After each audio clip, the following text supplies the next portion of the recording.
packages. So without further ado, guys, I am very excited to bring on Red Bullet. Gentlemen, thank you so much. Thanks for joining us, spending some time on this weekend with us. How's things going with you guys? Oh, you know what? Hold on for 1 second. My fault. There we go. There we go. Hey, we're back. There we Now go. we got you. We're doing good. We're good. Happy to be here. Yeah. Man, so before we get any further, I just want to give a shout out to who I just found out was your mom, Mhm. Daphne, for Yep. setting this interview up. Big kudos to her. And let's walk down a little bit. We talked a little bit before we started the show, a little bit about band history, how long you guys been together, how the whole thing came into being. So you guys have been around, you said, since 2015? Yep, that's correct. It was like the spring of 2015. Yep. And so walk us through a little bit about like how things came about, what kind of sound you guys were going for, if things changed that sound a little bit. Give us a little bit about that band history. So originally, so I was in college for music education. Mostly did jazz and classical, but I always had a heart for like punk rock, Green Day, Blink-182, My Chemical Romance, Panic at the Disco, Fall Out Boy, all the like pop punk early 2000 stuff. And I never had anybody around me that would actually play that type of music or even wanted to even dabble in that type of music. So in 2015, I put out a Craigslist ad for, finding a drummer, just finding somebody, finding players, and found Jason contacted me, I think like a day later after I posted it. Yeah. And when we got together, we started jamming. We didn't really have any other members at the time. And then he's like, well, I got a guy that plays guitar. I'm sure he'll play bass. And it's like, sure, let's bring him in. And we then played around, got some ideas together. It was really a melting pot of a bunch of different genres. Like Jason was big into like, what would you say, like the late 80s, early 90s, like Alice in Chains type stuff. I'm more the 80s guy in the 80s, 90s. No, I'm a Gen X.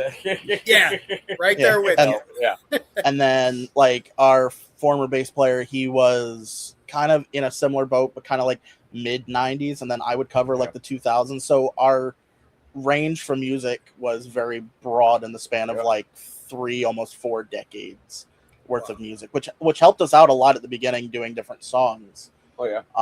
Because like right out the gate, we didn't have any originals. Like we mostly played covers. We played our first show was a benefit for the Franklin family. I believe it was family, over in Westover, Maryland, and they had a house fire. They lost all their stuff. They were throwing a benefit together.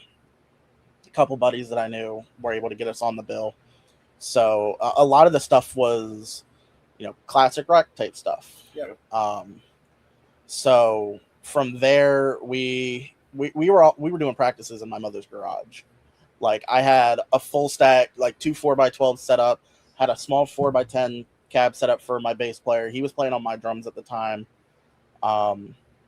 We started getting ideas for songs and kind of ideas for what we wanted to do, which was taking that melting pot of songs that we were doing before and kind of melting them into a sound that would,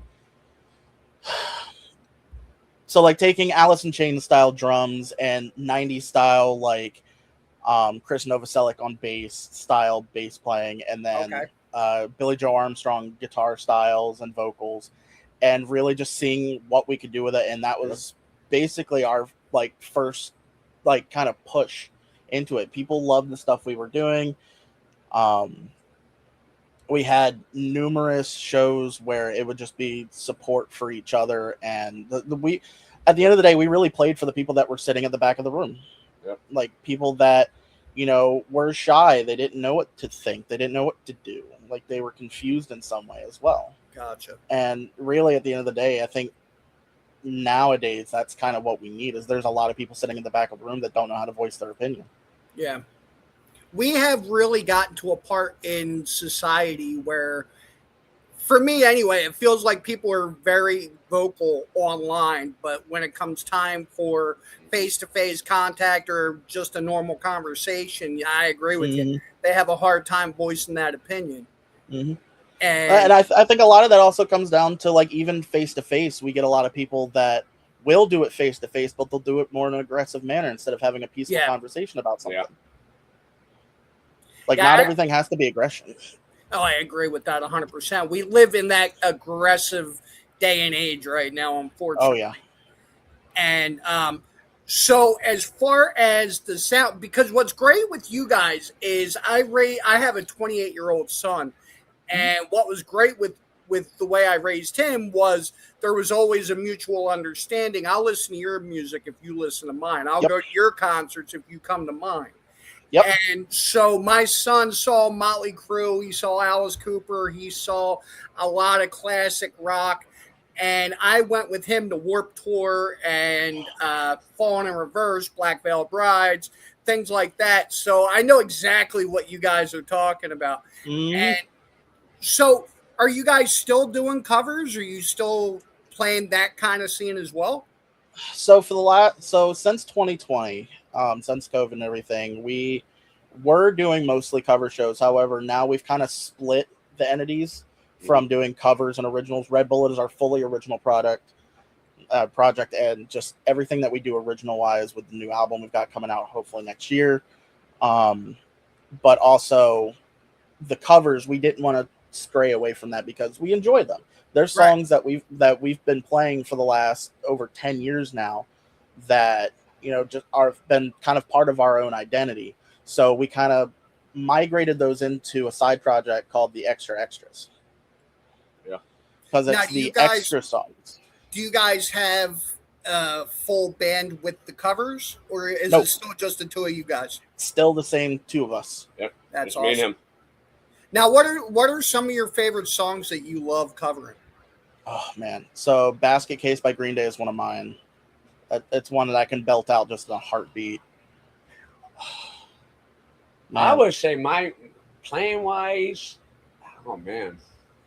Seven Nation Army is one that we can both kind of really get into, I feel. Yeah, Seven Nation. Yeah, Seven Nation Army. Seven Nation Army. For me, I kind of like the medley. Our medley. Oh yeah. Oh man. So we do a rock medley that's basically a tribute to classic rock. That's like Ozzy Osbourne, Black Sabbath, Rush, Zeppelin at times. Yeah, Zeppelin. Yeah, we did add Zeppelin. Maybe put Rage in there at times. Yeah. So like it was like an amalgamation of like rock history. Okay. But that's awesome. It would be like all interjecting each other. Yeah. So like it would start with Paranoid, it would go into then War Pigs, Tom Sawyer would then get a talk into it. I think we added Foo Fighters in there at one point with Rage Against the Machine. And then like the ending of War Pigs would just like interrupt back into itself. Oh, that's cool. So and that was like a whole 15 to 20 minute medley that we would do at shows. That would take up an entire set for us. That's awesome. Yeah. Now, do you guys ever have, and I'm sure you do, playing the covers, the same requests? Oh, yeah. What's the most requested song that annoys the hell out of you? Oh, man. A lot of people ask for like Slipknot and Disturbed. Okay. I love the band, but as a two-piece, we can't do it. Right. I could probably do the chugs just fine, but it's the leads. I don't think there's enough Red Bull on the planet for me. That would be the best way to put that one. Oh man. But God. That and of course Freebird. Yeah, Freebird. Good Lord. Oh God. Yeah, I'm not a Skinner fan, so. What made me laugh is somewhere along the way, and I don't know when it happened, we went from people shouting Freebird at concerts to people shouting Slayer, and I don't remember or know where that came from. Either that or shouting Oasis. Yeah. I haven't heard that one yet. Oh man, we had a lot of requests at the beginning to do Champagne Supernova, and that is now part of our routine for we do like covers now. So it's just like, why not? So let's talk influences. What did you guys like? What bands did you listen to growing up? What made you want to play music in the first place? Mine actually started off with Bob Singer, Stones. My mom was a big Rolling Stones fan, and that's what led me into getting into it. And that, and I ain't gonna lie, the Muppets. We came from that area in the '70s. The Muppet Show, and Hell yeah, watching Animal. Animal every weekend. Man, I just want to be that guy. So I'm a big Muppets fan. Dr. Teeth, man. yep. How about you? Man. Growing up, I had a bunch of different interests. So like when I was younger, like late 90s, I grew up listening to like Aaron Carter and like the beginning of like Backstreet Boys and NSYNC. Like I listened to a lot of pop Aaron music. Carter. I forgot all about him. Uh-huh.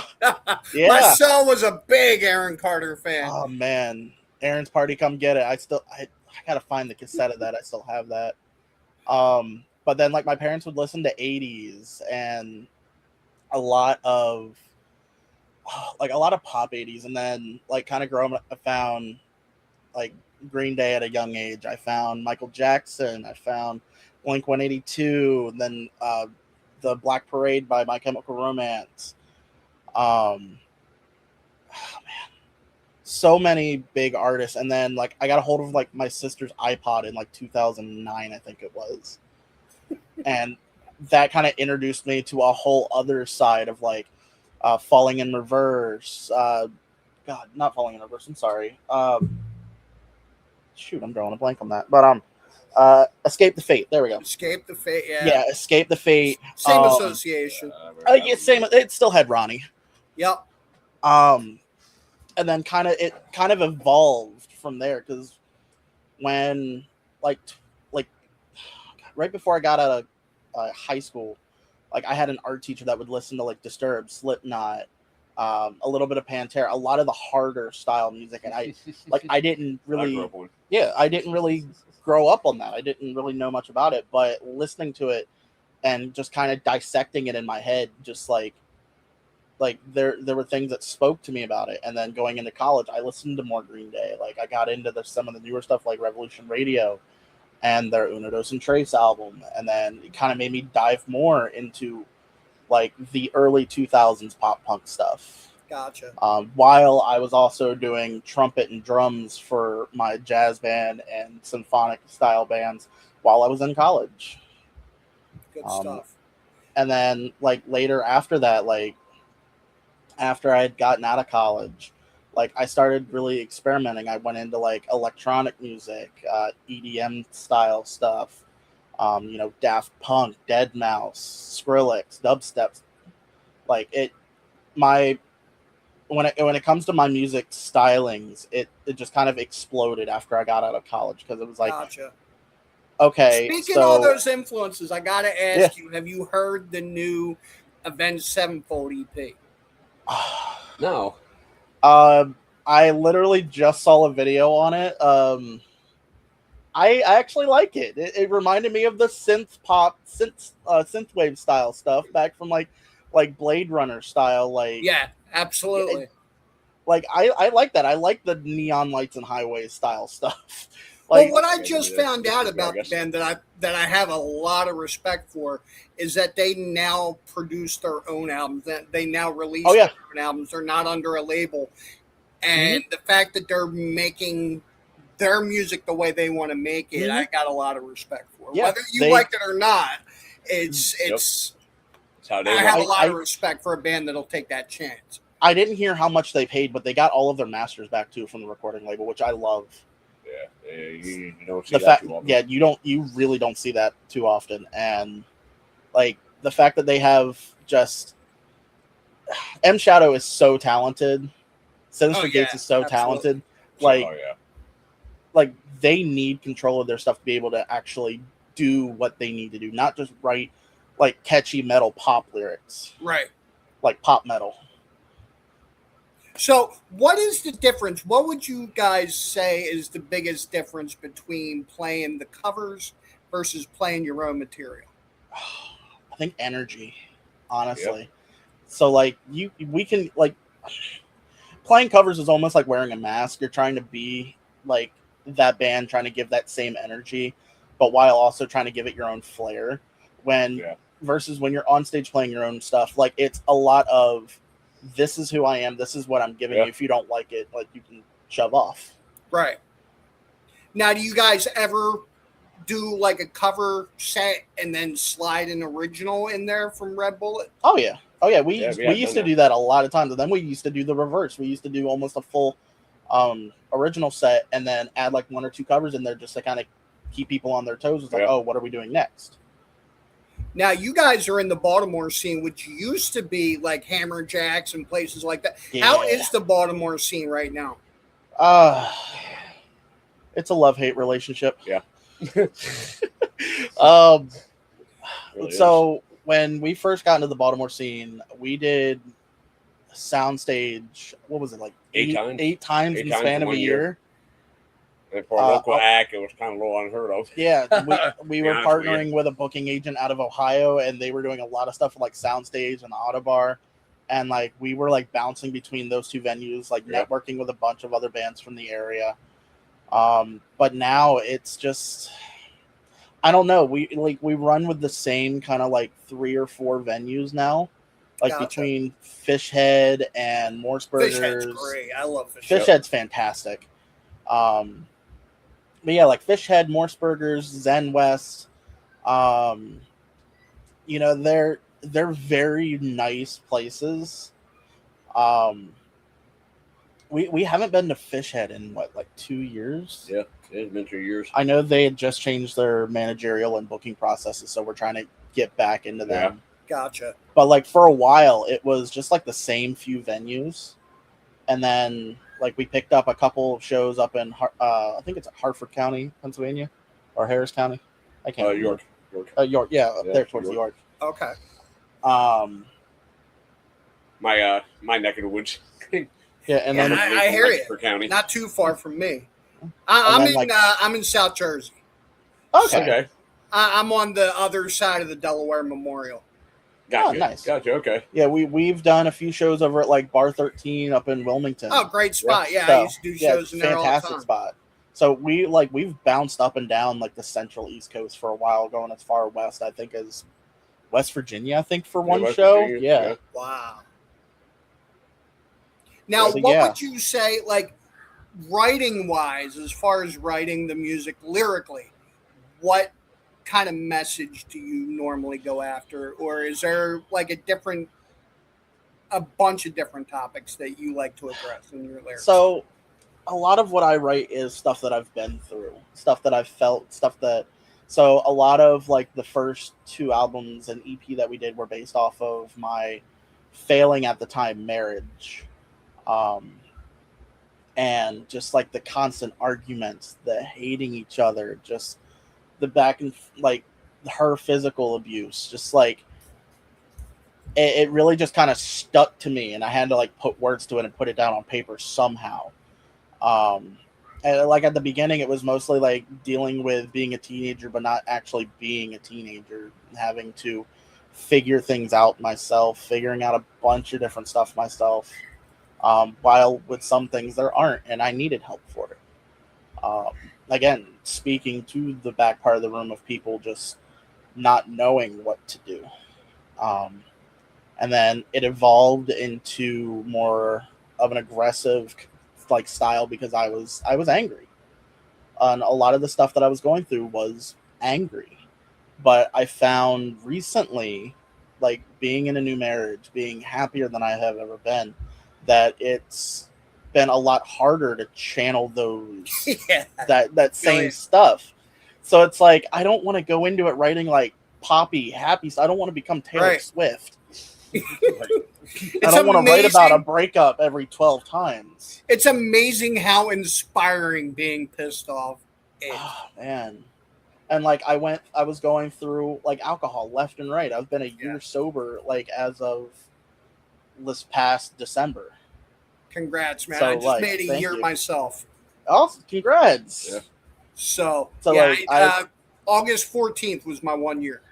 very nice, congratulations. So, yeah, believe me, I feel exactly where you're coming from. Yeah. I was the same. I was 30 years old getting out of my marriage, and same thing, physically abusive, just manipulative. Yeah. I'm not Very sure if high you have kids. She narcissistic held kids tendencies. against me, and it was just, No kids, no kids, thank God. thank God for that. But yeah, But it yeah, can no, be brutal, and I feel you 100%. but like it was like I was drinking more, I was smoking more, Oh, I yeah. felt the like just the weight of everything physically changing me as well. And like I got out of that relationship and I kind of stuck with myself for like just trying to figure myself out. And I met my wife and we like I drove six, what was it, almost 5, almost 6 hours just to go see her. Yeah. Like Wow. every 2 weeks. Like I left shows, like I left a show early after we got done with our set because her mom was in the hospital and I wanted to be there for her. Like I wouldn't have done that for my ex. Like I hate to say it, and I know Right. it sounds cruel, but like going through the things that you went through, like Now, do you find that coming out in your music some? I do. Like I find like it's hard to write, like it's hard to write about anything sad anymore. It's hard to write about being angry again because it's been a while since I felt that feeling. Yeah, I hear you. Like I can write about the most hated man alive because that's what I felt like in the moment. Right. Then that's one of the songs that's going to be coming out on the album is a song about being the most hated man alive. I am actually really looking forward to hearing this album. Any hope or thought to when we might be able to hear this, when this album might get released? We're planning and hoping for like a mid next year, so summer Okay. of next year. But given the way the production's kind of been like slowly like etching away, we want to make sure that this is perfect. We don't want to spend too much time on it, of course, Gotcha. because otherwise we'll just nitpick every little thing. Yeah, it's easy But- to do. Oh my god! But I want it to be right. I want it to be the expansion of what we were already currently doing. Because with like the first couple albums, I used the stories that I had to tell a story for somebody, and I want this to almost be a continuation of that, but at the same time standing on its own, like I guess like the MCU saga at this point. So, for anybody that wants to follow you guys or check out social media pages, websites, anything, do you guys have any of that available? Oh yeah. So we're mostly active on like Facebook and Instagram. If they want to interact with me directly, I also do live streaming on Twitch. Okay. And that's under Powerless Freddy. Have been doing that for the last probably 5 years now, 6 years actually, coming up on that. Where I do a lot of our stuff live on the streams. Yeah. Awesome. So sometimes I'll even sit there and just mix and master and get people's opinions. And That's like, cool. yeah, and then probably sometime midsummer when we're getting ready to do the album, we'll do a listening party on Twitch for people that want to just give their input and just sit and listen to a couple of the tracks off the album. And I believe a couple of the tracks you have are from the new album. So awesome. And my last question for you guys is, with the rest of 2026, what are you guys hoping to accomplish musically? having the majority of the recording done. Yeah. If not the majority, all of the recording done. We've been sitting on a lot of these songs and recording a lot of these songs for the last 6 years now. Yeah. Trying to perfect and try to make these work, dealing with technical issues, dealing with personal resolving issues. So it's time for the voices that we have to be heard again, and a lot of possibly expect some of the old ones to get renewed as well. Yeah. And I know I said that was my last question, but I have to do this before we end this. Any upcoming shows that people can come check out? Yeah, actually, September 4th, we will be at Morseburgers in Baltimore. Awesome. We're playing with, I think, 2 other tribute bands. And then after that, we're at CC22's in Seaford, Delaware for New Year's Eve. Yeah. Awesome. A venue I used to play at back in the 90s. That's Weird. fantastic. I would never thought I would be back in It that comes place. full circle. That's weird, it. man. So, guys, thank you so much for taking some time out of your weekend to hang with us. Thank you for And having you. us. please keep us up to date on everything. I'm going to Oh, try and get out absolutely. to that September 4th show. But, guys, thank you so much. No worries. Thank you for having us. Yeah, thank you for having us. Have a great night, guys. All right, you too. You too, man. So there was Red Bullet, guys. Big thank you to them and to Daphne for hooking up the interview.